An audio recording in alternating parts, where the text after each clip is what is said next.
Mas a corrupção em Portugal não se sentiu apenas na administração central. Na administração local, isto é particularmente, digamos, quente, porque estamos a poucos dias das eleições locais,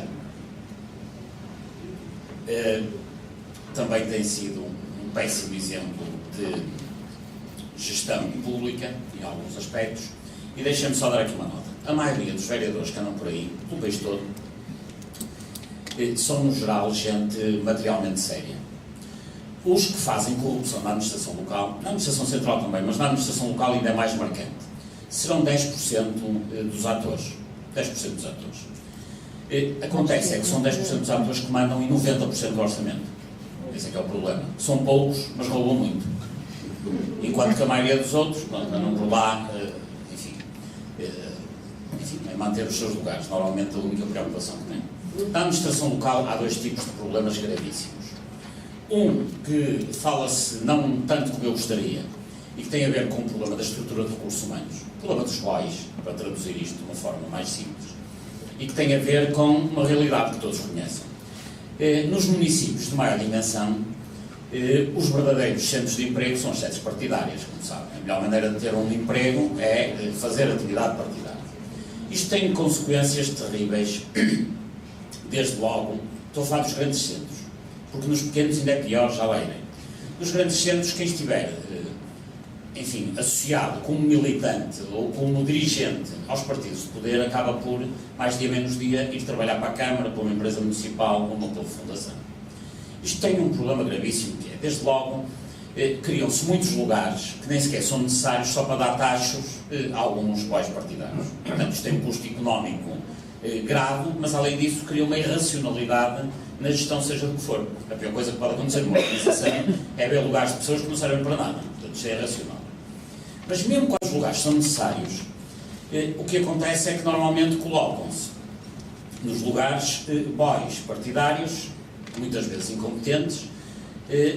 Aliás, eles nem têm que ser competentes, porque se o que eles sabem fazer é comícios, só por milagre é que depois percebem de jardins, de ruas, etc. Portanto, o que eles sabem fazer é comícios. E onde reparar que depois, na própria estrutura de recursos humanos, nas câmaras de maior dimensão, o que acontece é que o lugar que as pessoas ocupam, a obtenção de emprego e a produção da carreira, não tem nada a ver com as funções que desempenham. Normalmente é quem consegue 10 votos no partido tem direito ao emprego, quem consegue 100 ainda é chefe de divisão, e quem conseguir arrebanhar 1000 votos provavelmente é administrador de uma empresa municipal. É claro que depois é incompetente porque não tem capacidade para gerir a empresa municipal, porque a sua competência é arrebanhar votos. E eles, aliás, normalmente nisso são bons.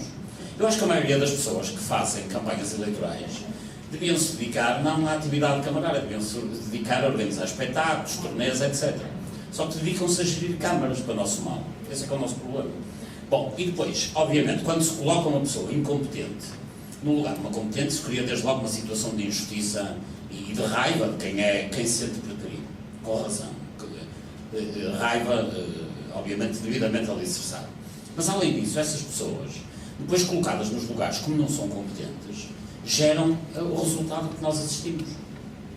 As ruas estão esburacadas, a manutenção da via pública não se faz, as cidades estão mal geridas, etc. Porquê? Porque as pessoas são colocadas lá e não se lhes pede competência para isso. Portanto, o resultado não poderia ser outro, na maioria dos casos. Há casos em que, por milagre, alguém consegue fazer bem vida partidária e, ao mesmo tempo, sabe gerir via pública. Isso é raríssimo. Só por coincidência. E isto cria uma situação dramática. Bom, nos meios pequenos é muito pior, porque nos meios pequenos, por regra, o maior empregador é a Câmara. Enfim, em muitos concelhos portugueses com menos de 10 mil eleitores, e são muitos, são mais de 50%, o maior empregador é a Câmara, o segundo maior empregador é uma IPSS local, ou uma instituição de solidariedade, ou uma misericórdia, o terceiro, quando existe, é uma média empresa que está no local e que, obviamente, cujo patrão não se quer dar mal ao Presidente da Câmara, como é evidente. Então, no fundo, só quem estiver na rede clientelar do cacique mora é que consegue ou ter emprego ou progredir na carreira. Isto cria, quer nos meios pequenos, quer nos grandes, uma ideia de que, na gestão de recursos humanos, a qualidade, a competência, a vontade de trabalhar, a proficiência na execução das tarefas conta zero. E a ideia vigente em Portugal, com razão. Há exceções, obviamente, e até há muitos cargos que não passam por isso, nomeadamente até concursos públicos, etc. Mas há muito emprego em Portugal, uma parte significativa dos recursos humanos em Portugal não tem qualquer apelo à qualidade e à vontade de trabalhar. Isto, sob o ponto de vista social, é terrível. Eu, felizmente, não tenho essa profissão, mas se eu fosse gestor de recursos humanos, eu não sabia o que é que havia de dizer aos meus trabalhadores. Porque, de facto, quando depois se é permanentemente torpedeado por regras de gestão de recursos humanos deste tipo, bom, mas isto tem consequências sociais graves. Mas o que tem consequências verdadeiramente dramáticas, sob o ponto de vista económico, e tem a ver agora sim com a dívida privada portuguesa, é a questão da gestão do urbanismo. A gestão do urbanismo, vou tentar abreviar, porque o tempo já vai andando,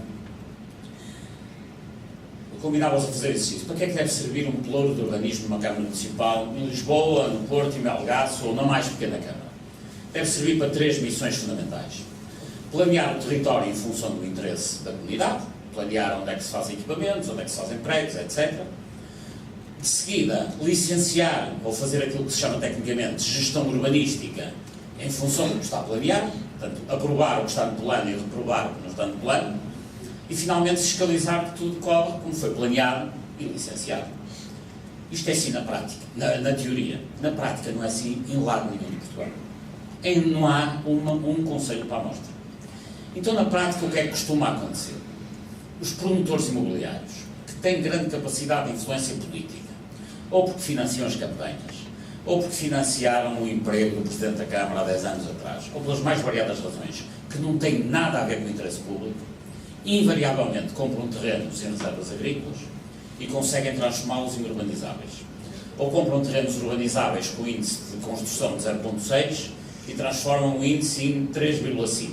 Portanto, multiplicam por 5 e 6 vezes. E conseguem, com estas operações, valorizar terrenos da ordem dos 6, 7, 10 vezes. Margens de 700, 800, 1000%.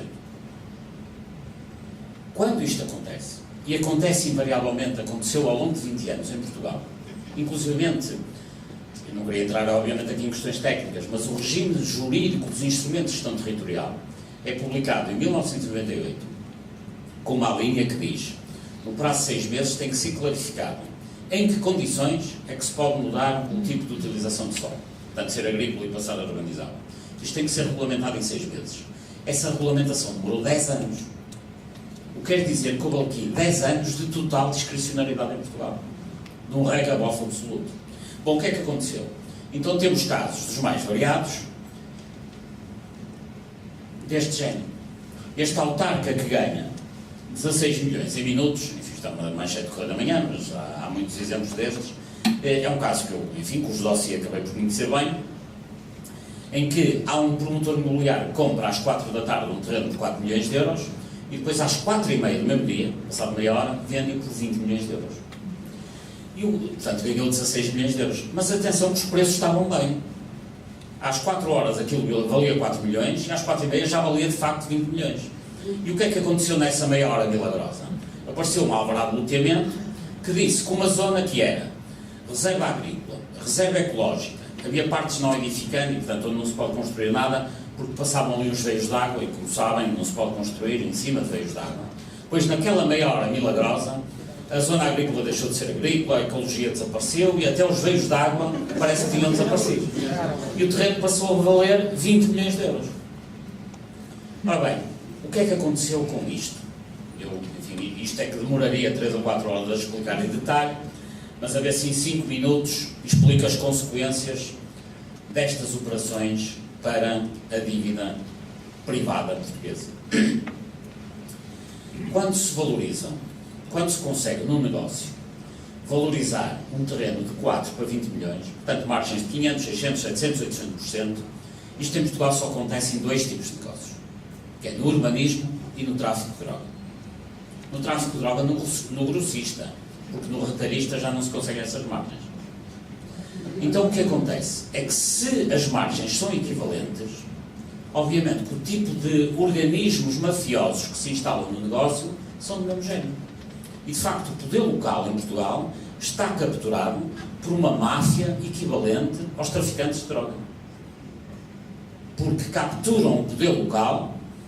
É claro que eu quando digo capturam o poder local não é todo, obviamente que não vão influenciar provavelmente o vereador da cultura de uma pequena Câmara de Província. Eles não se metem nisso.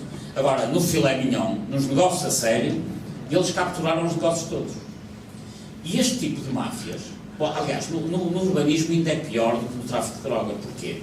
Porque no momento em que este cavalheiro compra um terreno de 4 milhões e depois pega no alvará de loteamento, que diz, afinal aqui já se pode construir, não só tem um documento que lhe atesta o ganho económico do negócio, como tem uma amnistia para o crime que acabou de cometer, porque passa a ter um documento oficial. Isto os traficantes de droga não conseguem legalizar o negócio com documentos. Pois os traficantes de solo, que se chamam promotores imobiliários, eufemisticamente, conseguem isso. Conseguem ali um papelinho que diz, não, isto afinal é legal. Bom, e depois 3 coisas aconteceram nos últimos 25 anos à conta destas valorizações. Todas más. Primeiro caso, valorizaram os terrenos, mandaram construir, edificaram e venderam as casas em propriedade horizontal, na Baixa do Porto, Baixa de Lisboa, de Coimbra, etc. E no preço das casas, neste foi incluído um valor muito importante chamado influência política. É por isso que hoje, e os presentes aqui na sala sabem isso amargamente, quem comprou uma casa em propriedade horizontal em Lisboa, no Porto e no Eiras há 15 anos, sabe hoje que a sua casa vale, em média, em Portugal, menos 35% a 40%. Isto está estudado, aliás, alguns colegas nossos da Universidade de Coimbra que estudaram isso, mas mesmo que não tivessem estudado, bastará cada um de nós pensar no seguinte: em Portugal hoje cada apartamento tem 3 valores, que é o seu valor real, que é aquilo que nós achamos que vale, o seu valor fiscal, que é o que tem a ver com o IMI que pagamos em cada ano, e o seu valor bancário, que é o que tem a ver com a hipoteca da casa na banca. Portanto, há 3 valores para cada apartamento: real, fiscal e bancário. Como a banca não perde dinheiro e o fisco também não, é evidente que é pela parte da depreciação de património que a coisa vai ceder. E por isso hoje, todos os portugueses que compraram uma casa há 15 anos ou há 20 anos, eu estou a falar em casos de propriedade horizontal, não estou a falar de vivendas nas aldeias, isso é outra conversa, mas quem comprou um apartamento em propriedade horizontal, em chamada habitação coletiva, sabe que perdeu 35% a 40%. Não bastasse isto, uma outra situação, casos há em que promotores imobiliários compraram terrenos, valorizaram-nos através dos tais alvarás de loteamento e depois o que é que aconteceu? Sabiam que ia passar num determinado local uma SCUT, a linha de atravessamento TGV, qualquer equipamento público, e depois vendiam à administração central.